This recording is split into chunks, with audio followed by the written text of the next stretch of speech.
우리 오빠 맞냐고. 우리 엄마 맞냐? 엄마야.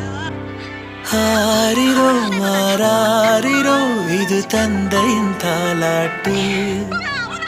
பூமியே புதிதானதே இவள் மழலையின் மொழி கேட்டு. ஓ தாயாக தந்தை மாறும் புது காவியம். ஓ இவன் வரைந்த கிருக்கலில் இவளோ உயிர்